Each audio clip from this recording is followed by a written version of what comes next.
よいしょ。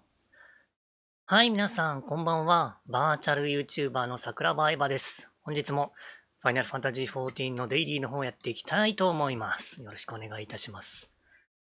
999。早速、行きますよ。噛んだ、もうダメだ。今日はもうダメだ。行きますよ、行きますよって言っちゃったらもう、今日はダメだ。本日も省エネでやっていきます。あれびっくりした。コントローラーが一瞬効かなくなった。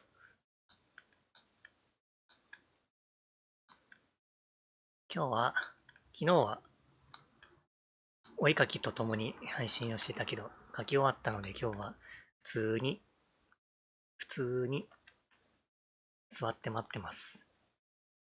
今日も9分だ。とはいえ、グラブルの古戦場をちょこっとだけ走らないと。私はあんまり真面目ではないので、自分の分が済んだら、それで良いのだと。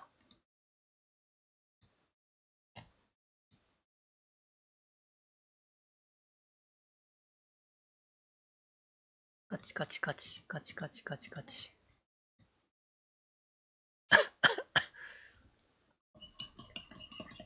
本日のお供は、ココアです。ミルクココアだ。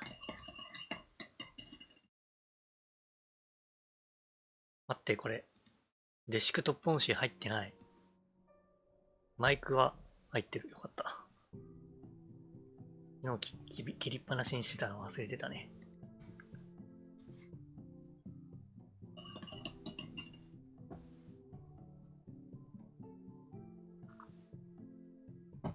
甘い、うまい。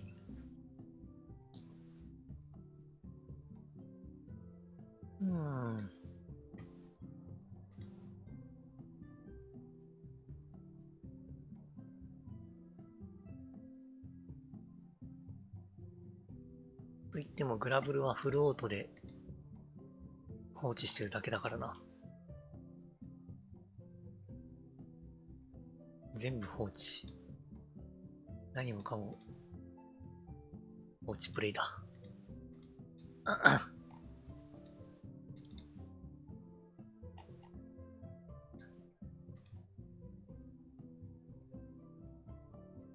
日の追いかけでの疲れがまだちょっと残っているね。さすがに5時間半プラス FF の配信の方でもちょこっと書いてたからだいたい6時間かな。6時間書き続けるのは辛い。さすがにね。あんまりいい椅子にも座ってないし、腰とかおけつがどんどん痛くなる。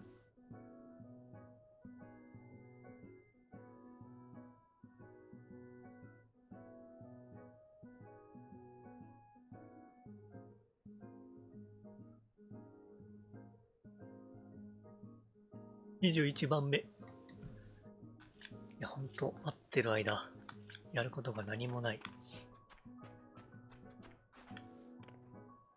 踊り子のスキル回しとか練習するかといっても、スキル回しと呼べるほどのスキル回しはまだないからな。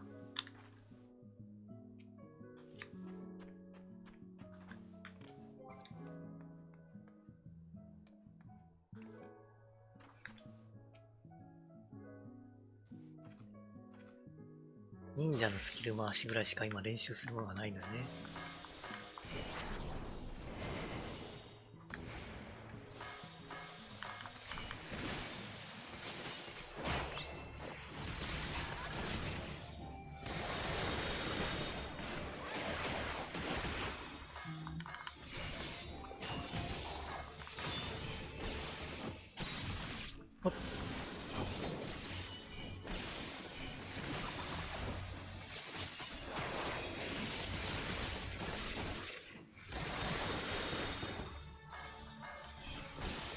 そしてやっぱり天地人をマクロにしておくのはやめよう。レスポンスがやっぱ悪すぎるわ。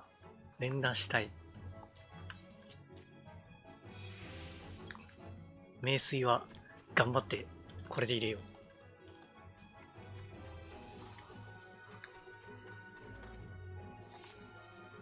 でも開幕のスキル回しは慣れた気がする。ただこれが合ってるのかどうかはわからない。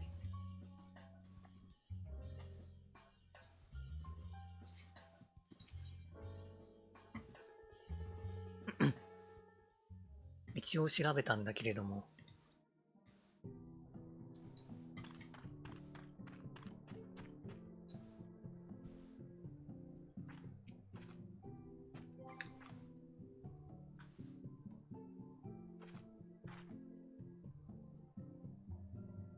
そろそろ髪型じゃないな。髪色を黒に戻してもいいかなと思ってるんだけれども、この薄い金髪にもう慣れつつあるからな。でも黒髪のエヴァちゃんすごい可愛いのよね。黒髪ツヤツヤで。悩みどころ。今主にいろんなジョブで着てるのがヨルハの装備だから、黒髪だとちょっと服とね、同じ色になっちゃって、なんか、いまいちピンとこないのよね。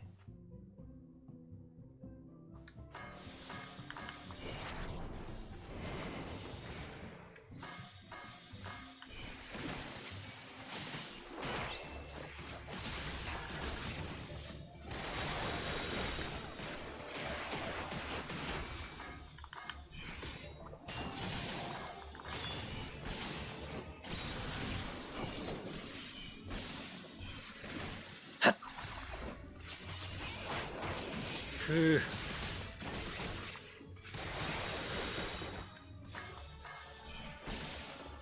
っぱここって入れにくいな。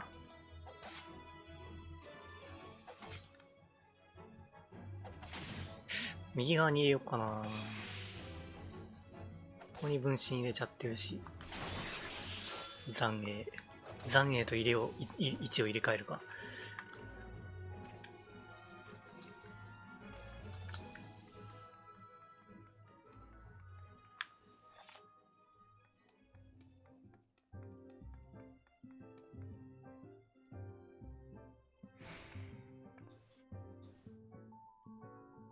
こうやっていろんなジョブ触ってるとメインジョブ、竜騎士のスキル回しまでおろそかになっちゃう。カチカチ。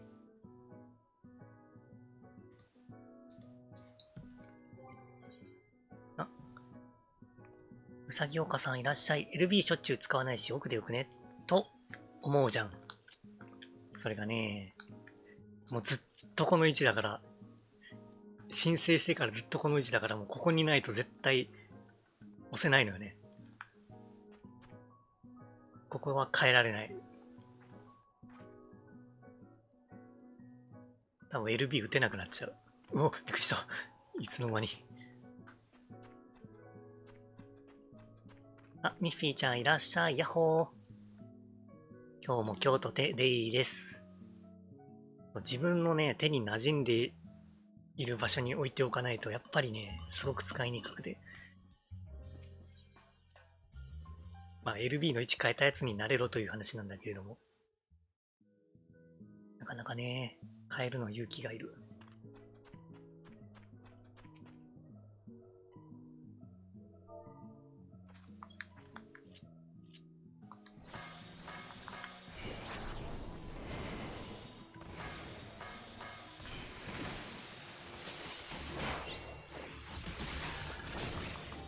ビャン。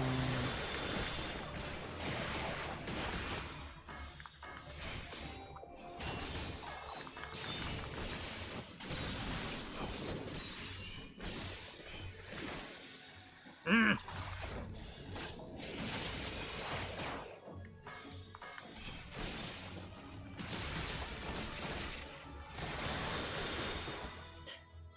そうだな。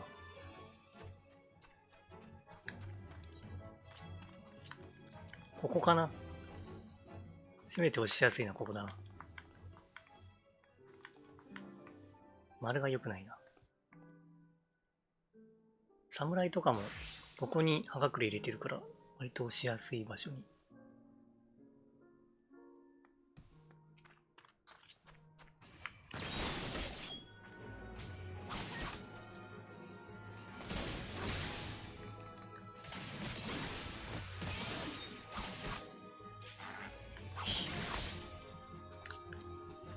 待ってくれー。家入ったらよかったか。あ、いや、移動できないな。よし。危ない危ない。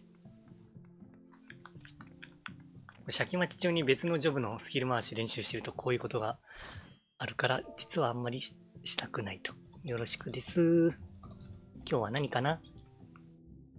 おっと。プロトン。ありがとう。またカッターズくらいか。なんかカッターズくらい流行ってるのか。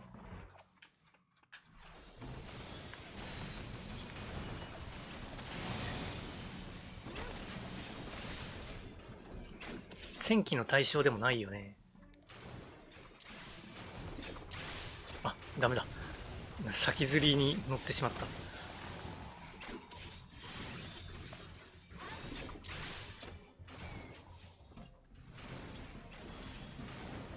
ナイトさん、あれを取ってくれ。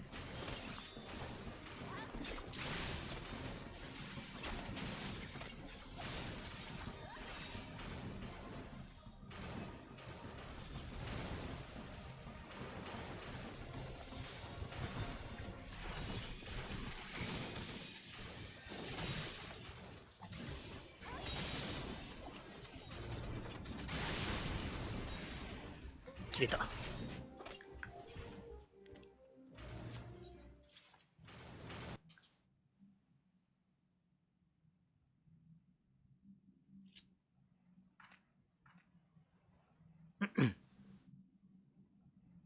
このクリード・キュイリアスだっけ。懐かしい装備だな。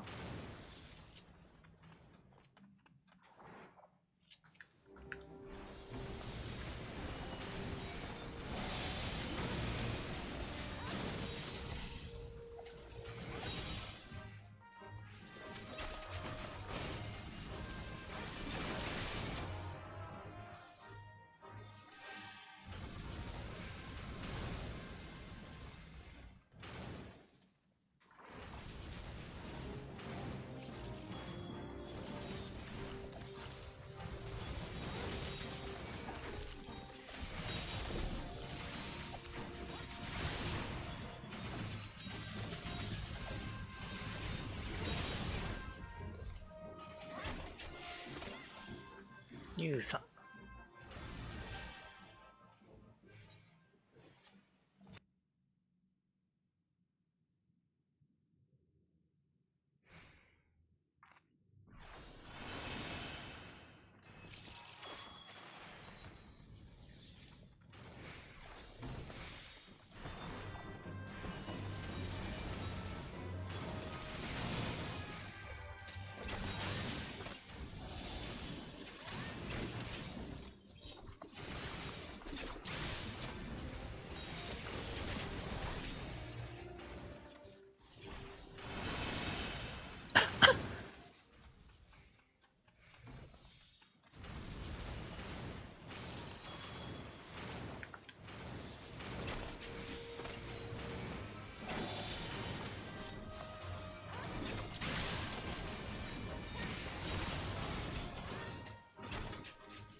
危ない。いって。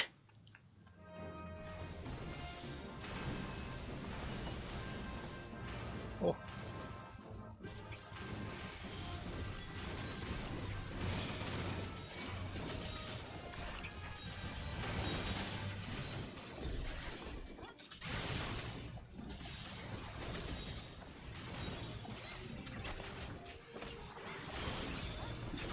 この吹き上げてくる砂めちゃくちゃ避けにくい。アクションしてると砂が見えない。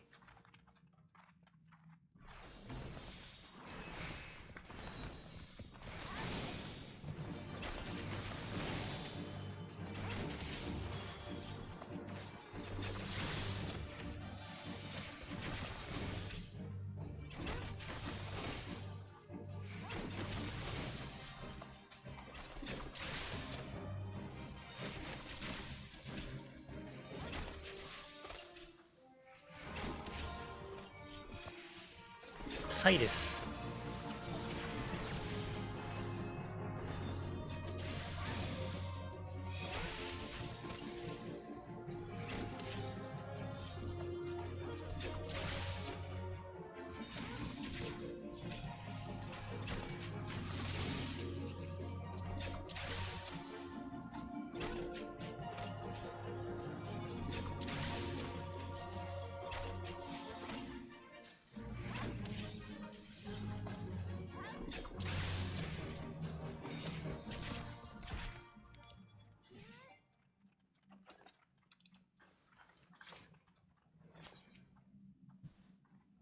あのアリサイレスなんか使ってきたのか。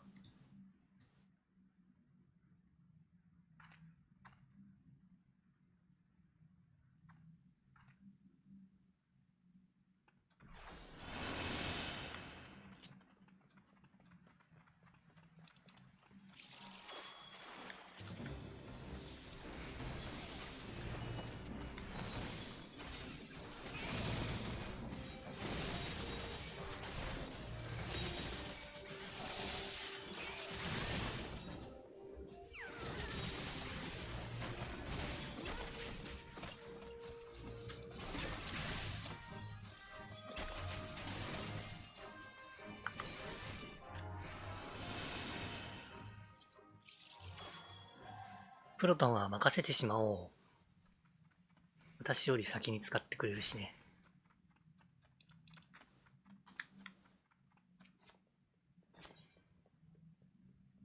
私、流砂通っていくってなかなか苦しいよな。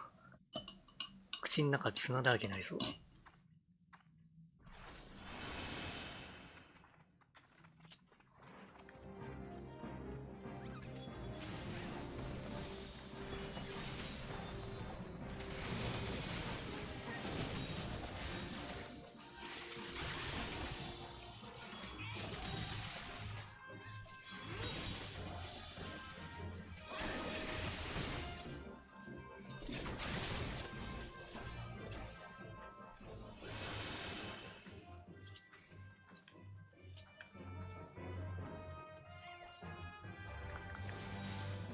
かけ。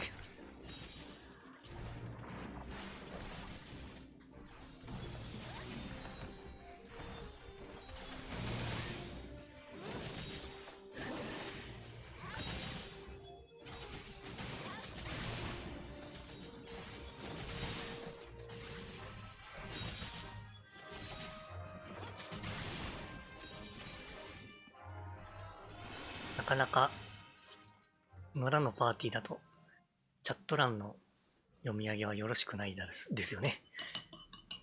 やめとこうね。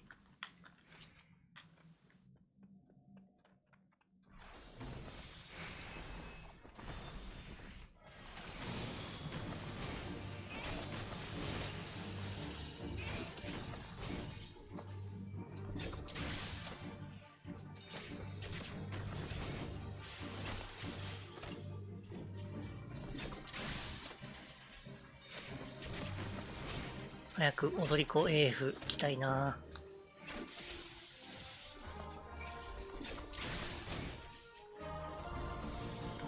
あ、もうジョブのモチベーション、レベリングのモチベーションって新しい装備着たいってところに尽きるからな。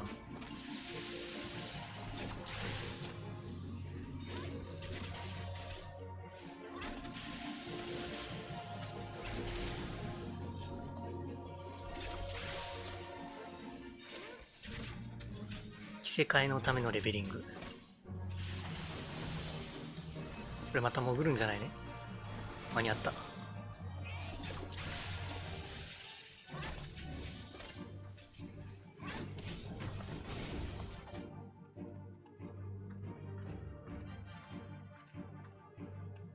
とはいえ、この、やっぱチャイナ服入って、踊り子に合ってるんだよね。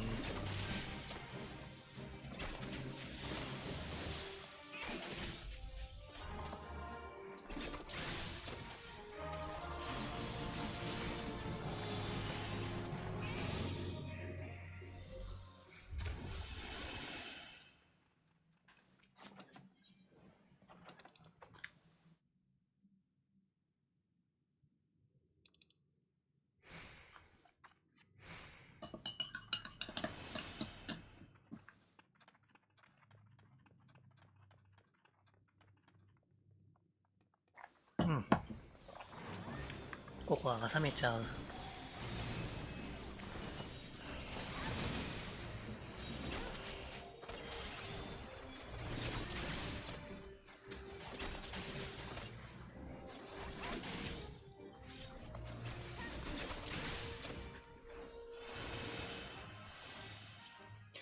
ちょっとまた飯を食ってなかった。いや、飯忘れ多すぎ。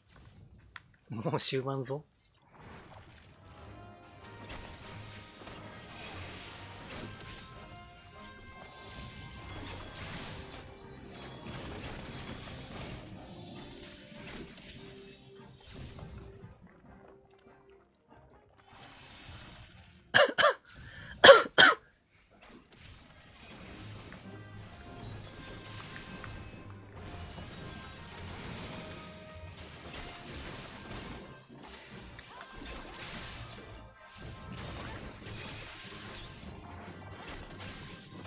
今なんかシャッター音みたいなのが音がした。SS は取っていないのに。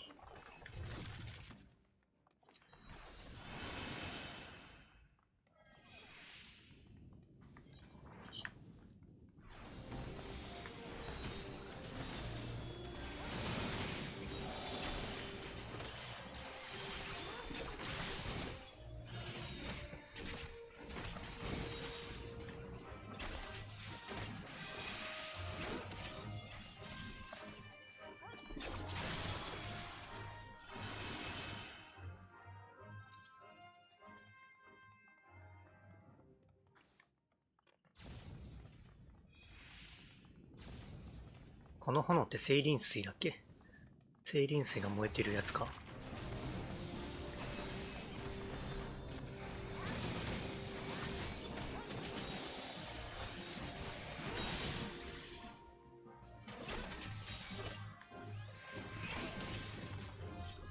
めっちゃ前行くタンクさん。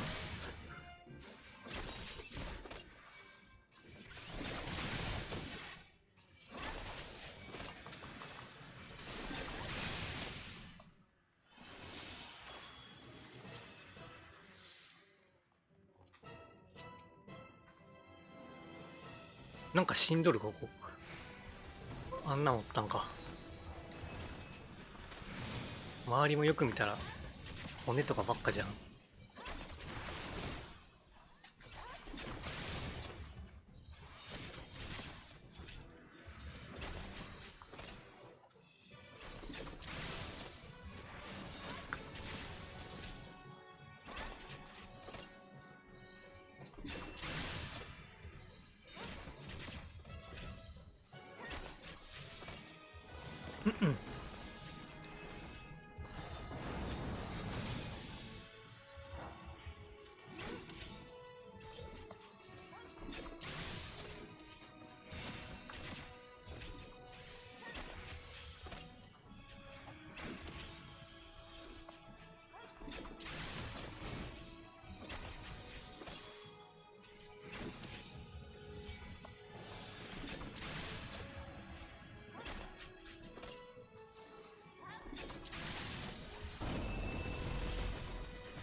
今ふとキマイラを見て思ったけれども、こういうキマイラみたいな生物はおそらくアラグ文明の時代に作られた生物って今まで思われてたけど、漆黒を経てから考えると、アラグから生み出されたものかもしれないけど、ちょっと見方が変わってきますね。来やせんかね。見てなかった。雷だったな。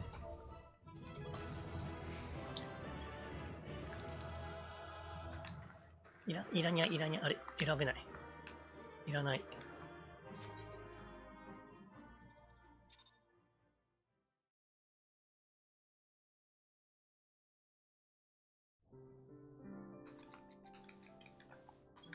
か十字キーの効きが悪い？大丈夫か？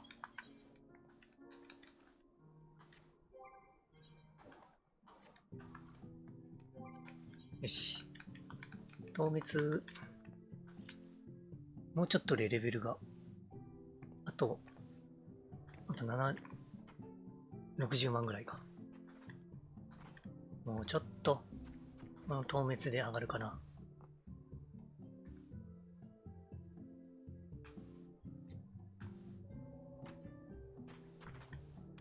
おっとっとっと。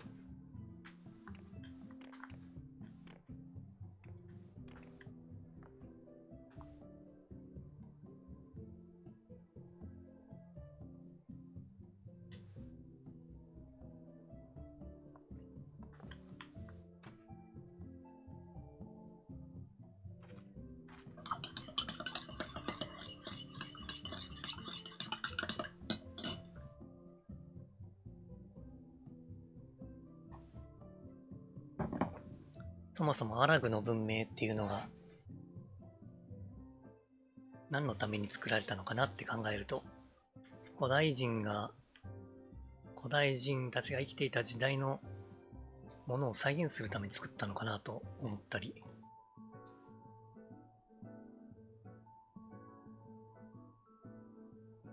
その過程で創造魔法の再現としてキマイラとかそういう生き物が作り出されたのかななんて思ったりしました、今。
透滅も結構待つな。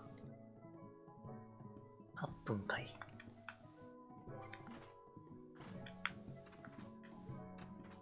そういえば今日、やはり、満足デイリーに行っていない。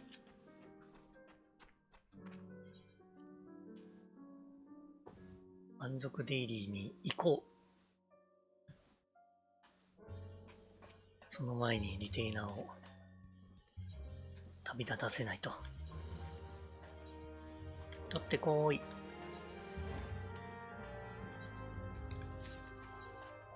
パーライト。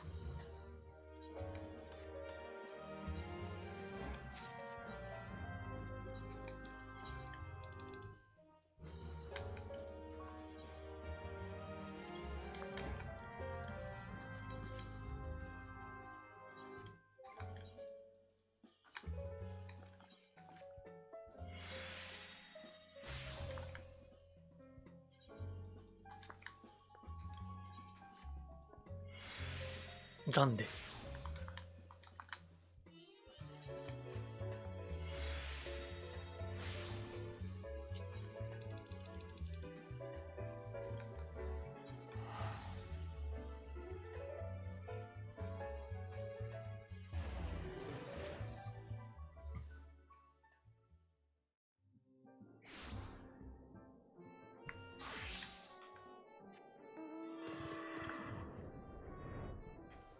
満足デイリーサンナイトがもうちょっとで80になるから、この調子で上げていくぞ。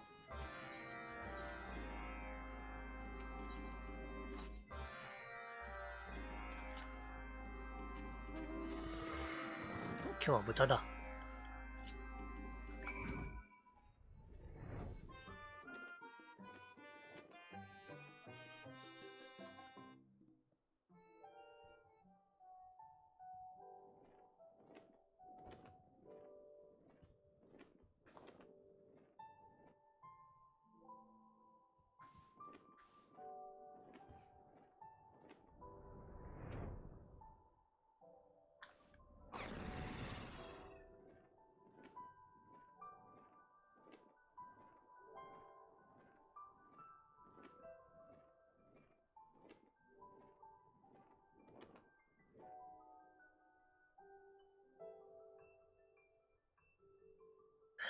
省エネ。まあ、自負での配信のことを省エネと呼んでおるけど、省エネだとだいぶ体が楽になるのよね。カメラを意識していないから。ここだけの話を。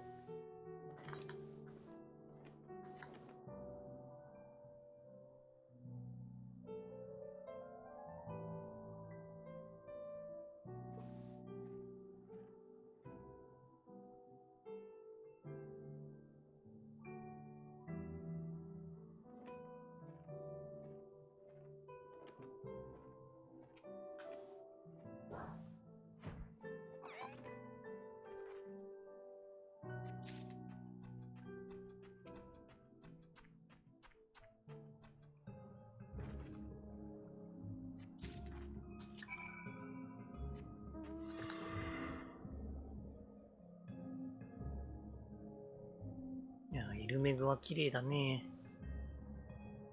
いつでもこの虹の輪っかが見れる。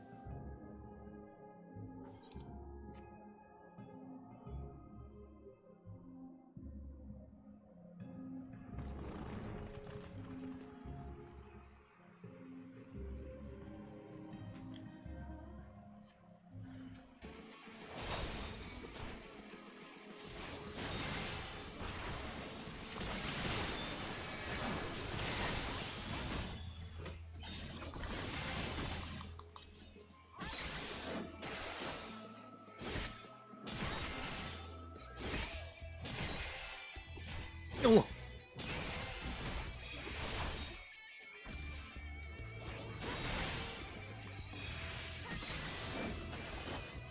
またレイ。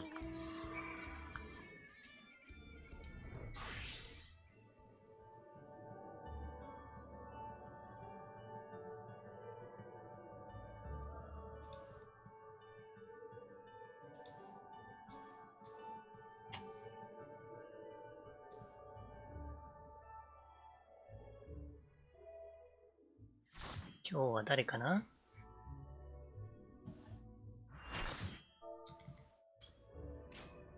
お、ラーバナさん。チャッチャツンチャッチャツンチャッチャツンチャッチャ。54。癒しのワルツが踊れる。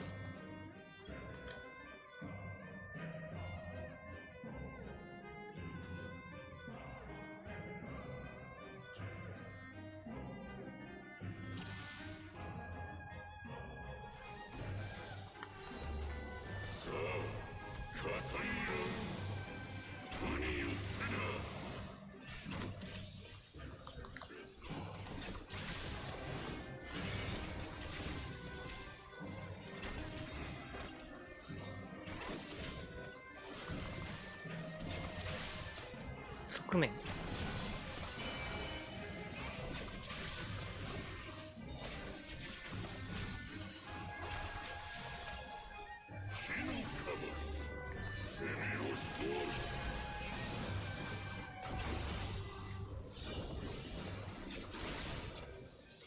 あれ、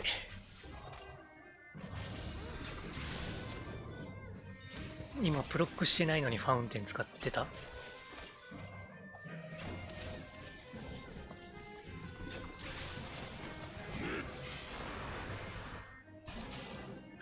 当たった。そんなバカな。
当たってない。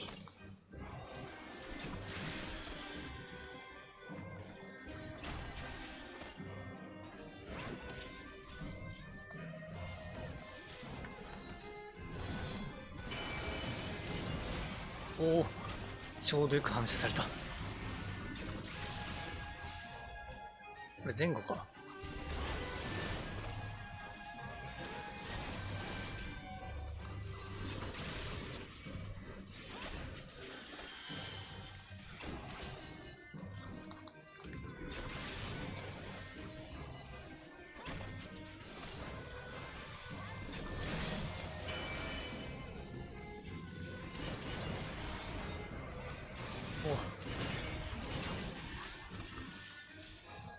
あれ、円範囲の攻撃は反射されないのかな。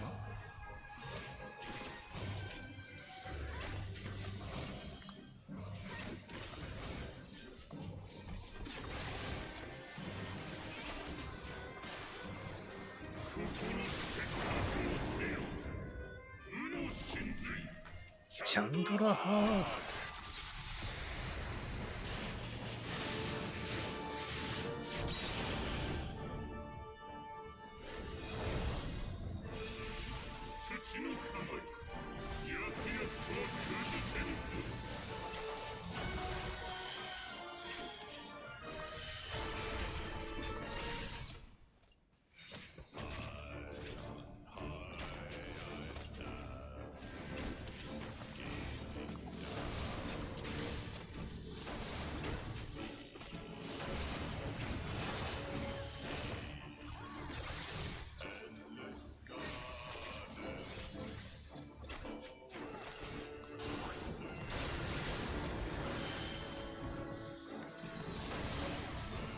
た。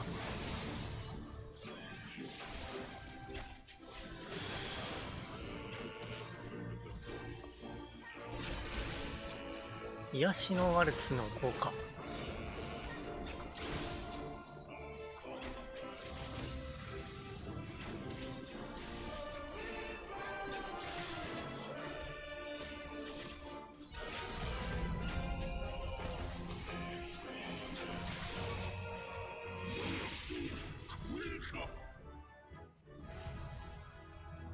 おつでした。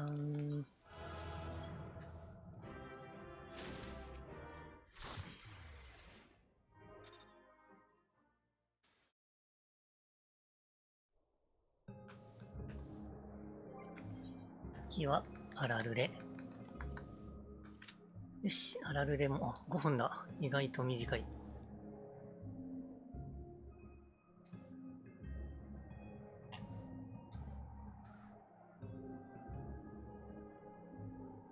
ふわふわふわ。ヤシのワルツ。周囲のパーティーメンバーか。もう回復できるのか。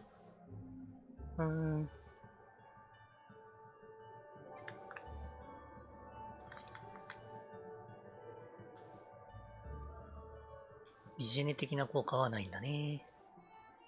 普通にその場で。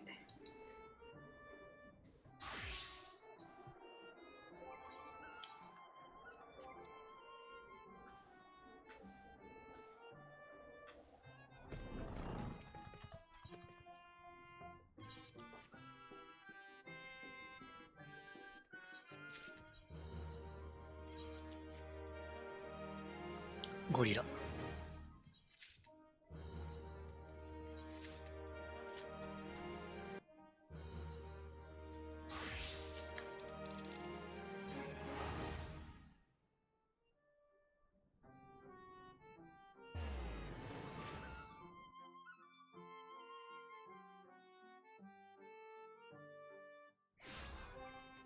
今週の工場まだ装備取れてないんだよな。また行かなくてはならない。忍者で。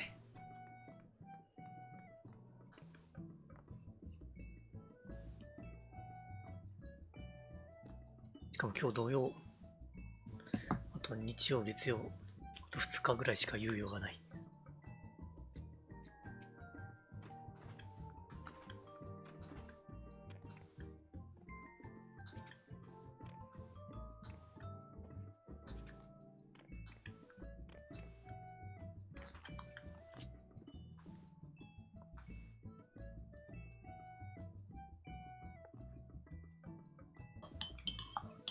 いや、もっと庭具置けるようにならんかな。なんで20だけなんだ。いや、まあ理由はなんとなくわかってるけど、そりゃ外に物を置くのは重くなるだろう。でももうちょっと欲しい。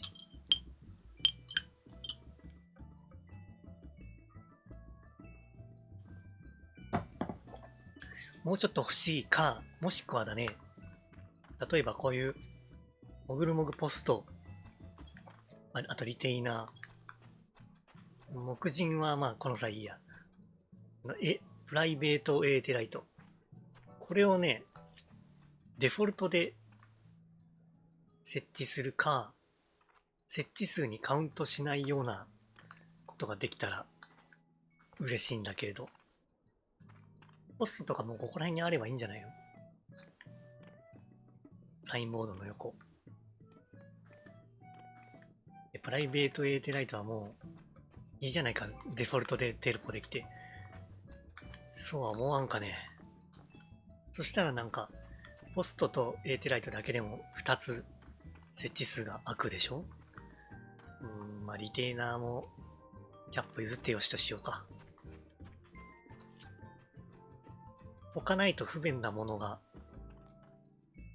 最初からついていればな。エーテライトだけでもいいや。これ置かずともテレポートできるようにしてくれ。っていう要望を出すべきかな。フォーラムに。なんで設置しないとできないんだろう。ようわからん。どういう仕様なのかな。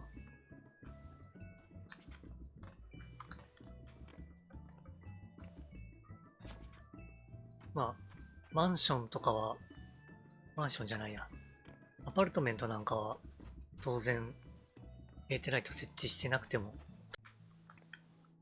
あるのかな？置いてあるのかな？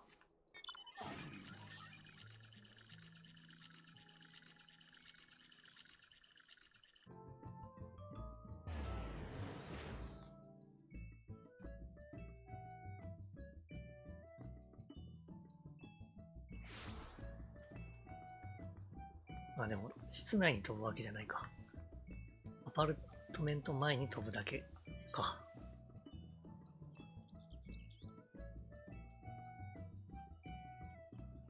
それでも普通の家も普通に飛べたらいいのに。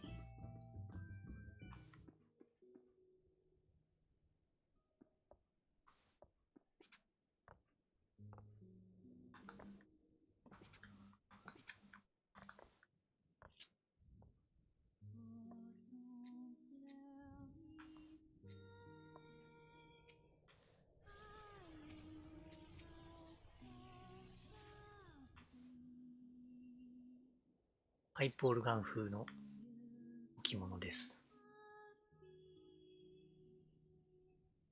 めっちゃトゲトゲしてんな、よく見たら。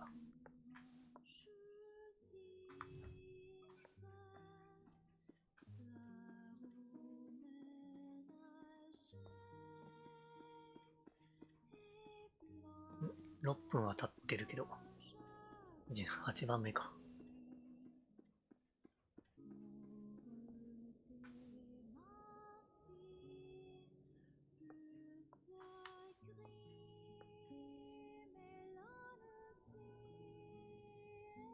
あ、眠くなってくる、この曲は。癒しの BGM。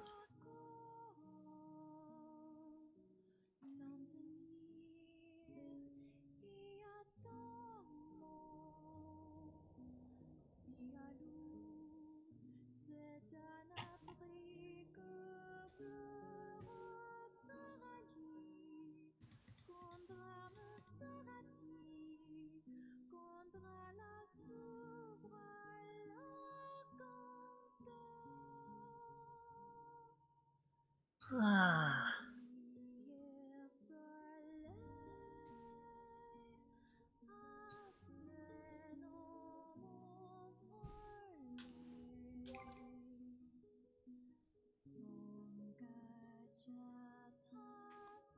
この白金のアパートメントのこの内装も結構気に入ってるんじゃけどね。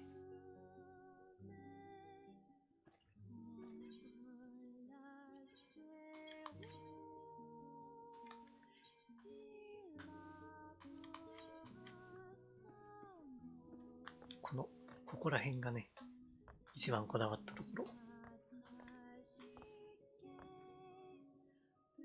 ちょっとこのナルザル、なんだっけ、名前忘れちゃったけど、ナルザルポーター、なんちゃら。これか。ナルザルオーダーボリューム。若干、合ってないけどね。どちらかというと、東洋というか、それ系の、これは、香炉かながあるからちょっと、いまいちだけど。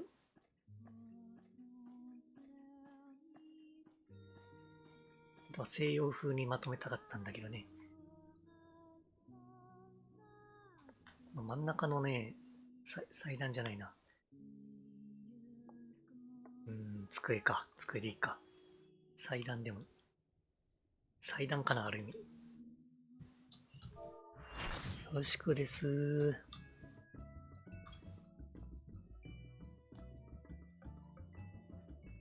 えマハマハか。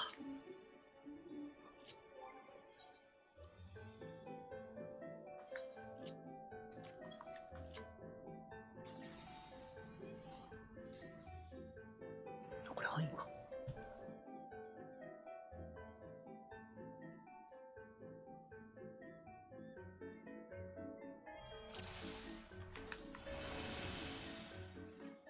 マハはちょっと来ると不安になるね。大丈夫かなって。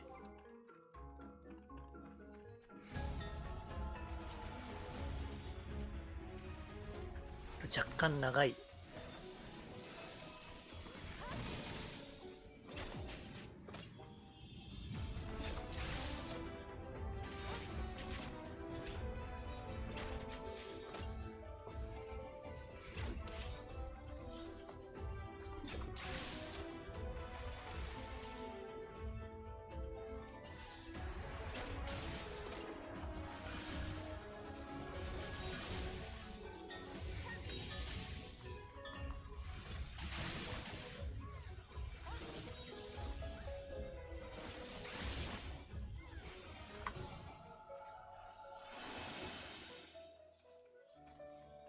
多分体感だと思うんだけど、長い気がするんだよね。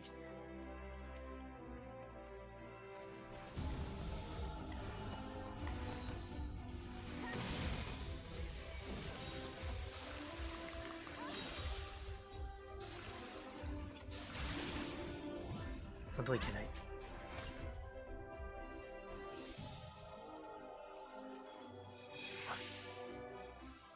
意外と範囲狭いんだな。5メートルか。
しかし、モグの戦機が対象だけれども、特に欲しいものがないから。なんかあるかな、ちょこっとだけで交換できる。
近い。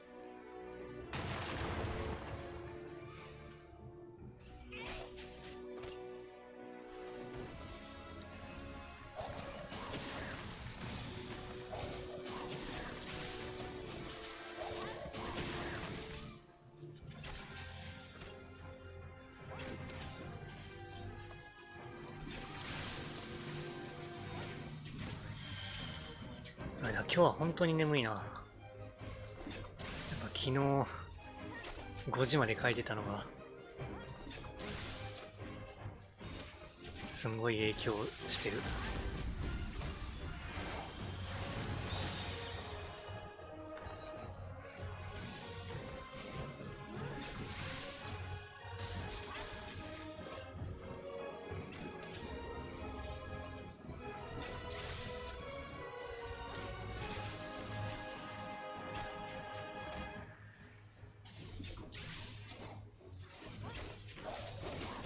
ウサギを、名前はすでに呼んでいた。ぼーっとしてんね。あれ完成させたの偉い。ありがとう。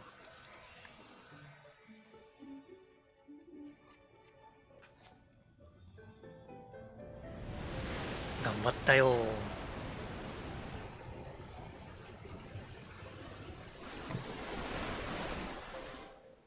しかもなかなかね、いっぱいラフをこねくり回したおかげで、それなりにポケモンっぽい顔になったんじゃないかなって思う。あとね、ちょっと、かなり本格的にじゃないけども、あんだけちゃんとポケモンを、モンスターの方ね、ポケモンを描いたことがなかったんだけど、ポケモン描くの楽しいなって思った。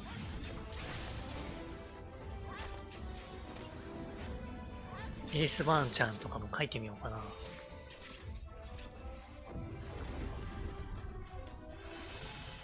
うちの子たちを描く。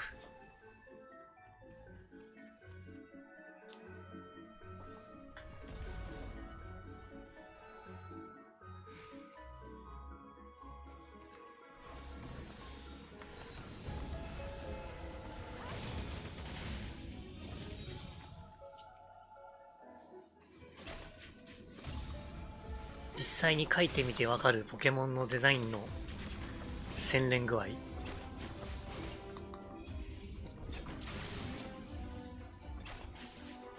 まりちゃん描き終わるまでは見てた。お、そうだったのか。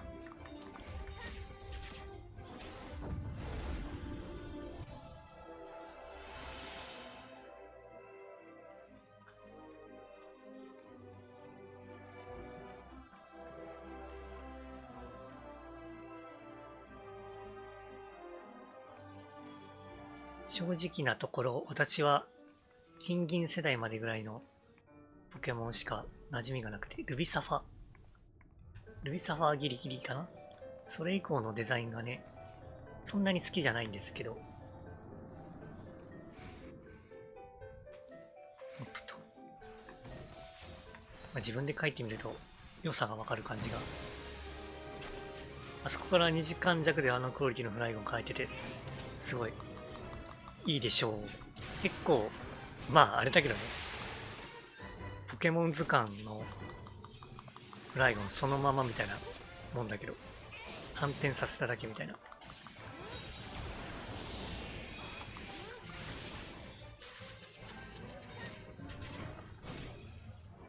初めて描いたにしては綺麗に描けてたかなと。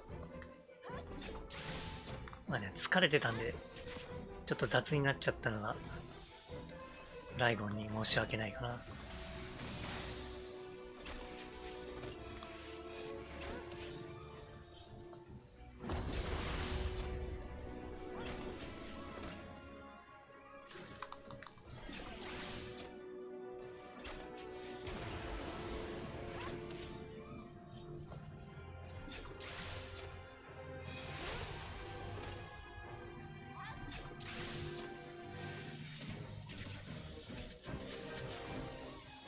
メッソンはすごく楽だった。ちっちゃいし。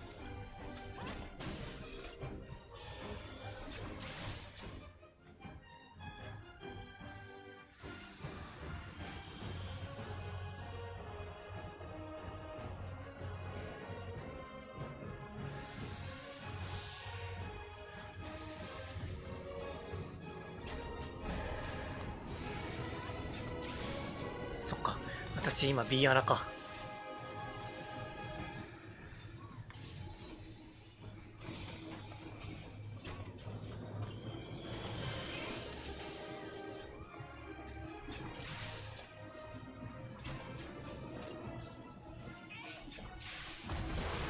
もっとたくさんお絵かきしたいなという気持ちはあるんだけれども、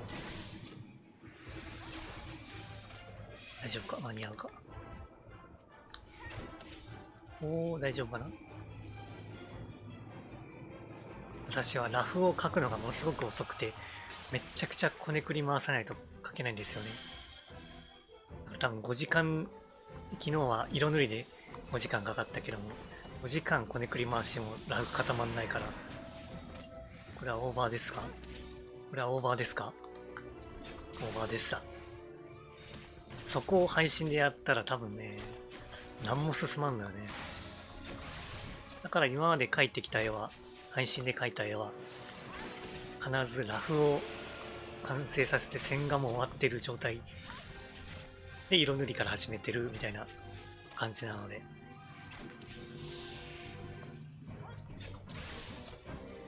なかなかね、ゼロからの配信はきついな。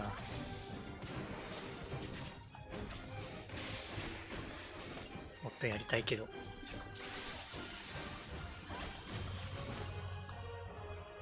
オーバーです。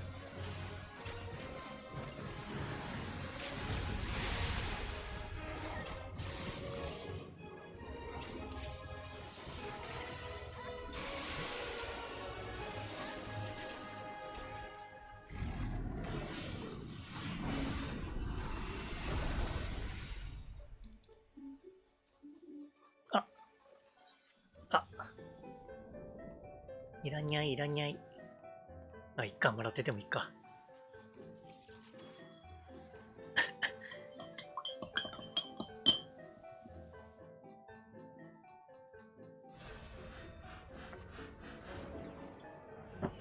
ホットココアがもうアイスココアになっちゃった。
プロトンありがたし。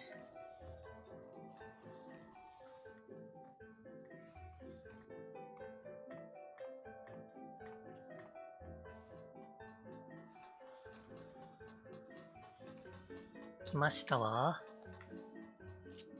オズマ。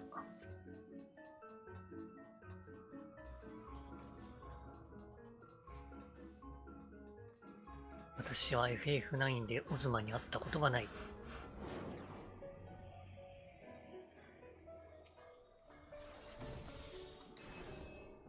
早かったかな ?10 秒。これ、え、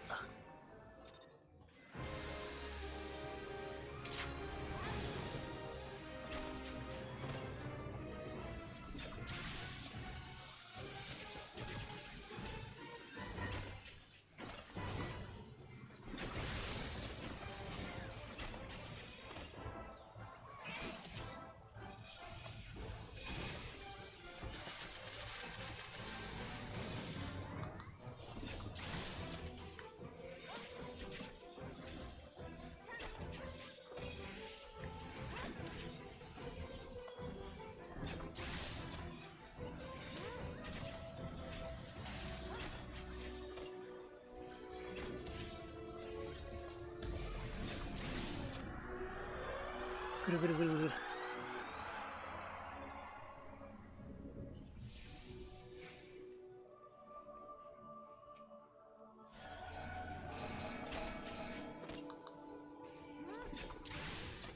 何人乗ってる今。ここ何人、ここって何人乗らなきゃいけないんだろう。4人じゃないのか。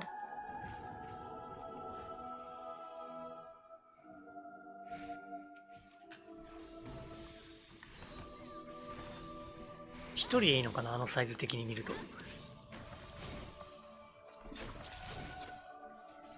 まあレンジがずっと乗っておくのは間違いないでしょう。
この扇溜まった時の音が意外とでかくてびっくりする。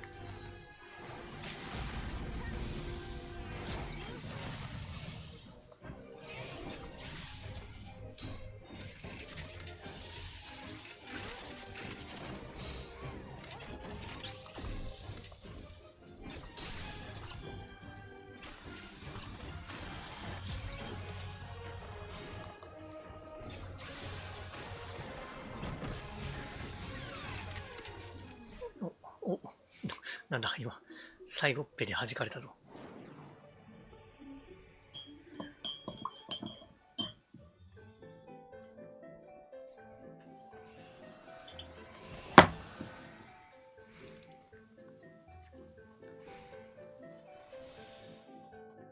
いやー、アライアンスレイドから腰装備が消えてくれてよかったな、ほんと。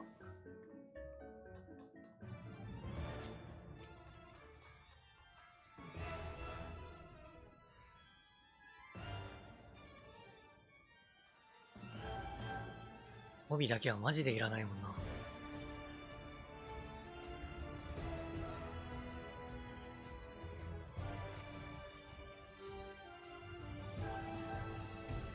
カウントダウン1000の回、ここは。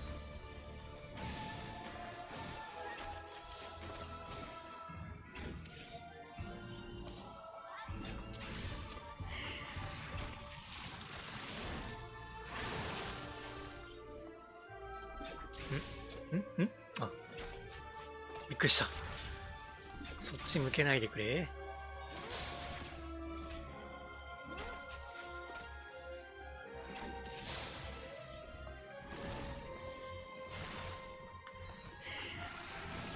自分で避けるのに慣れてるからさ、向き変えられるとちょっと焦るわ。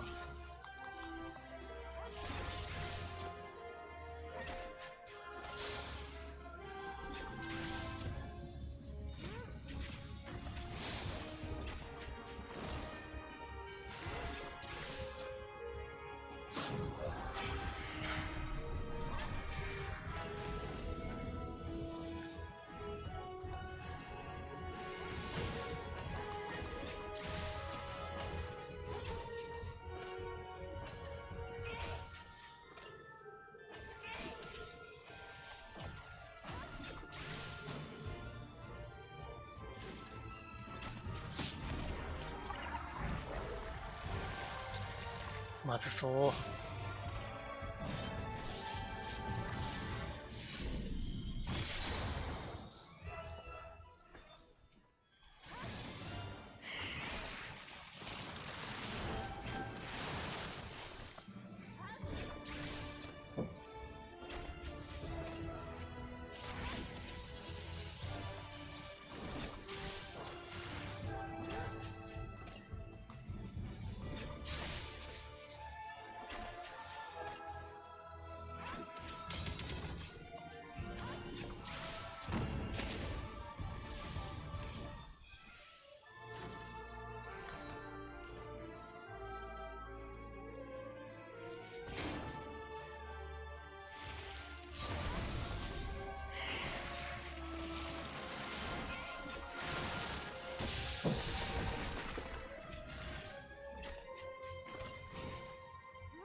あ、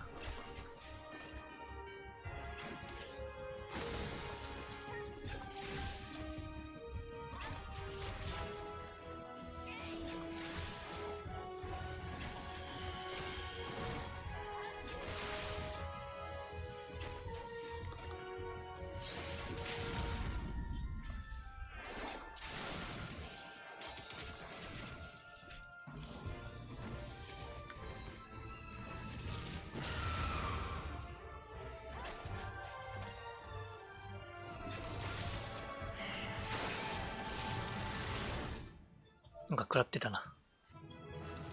おつでしたー。逃げろ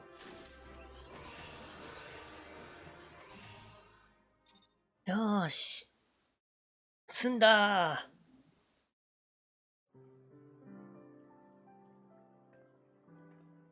はぁ、眠びっくりするぐらい眠い。一応ね、5時に終わった後、お風呂入ったりいろいろして、8時ぐらいには寝たんですけど、そっから16時ぐらいまで。せやから結構寝たんやけどな。眠いもんは眠いというか、昼夜逆転しているから眠い。はあね。よくないね。よし、ということで、今日はこれで終わりにしようと思います。お疲れ様でした。また明日以降もデイリーやっていくので、よろしければまた来てください。ということで、バイバーイ。この人何しに来たんだろうな。ありがとう、お疲れ様。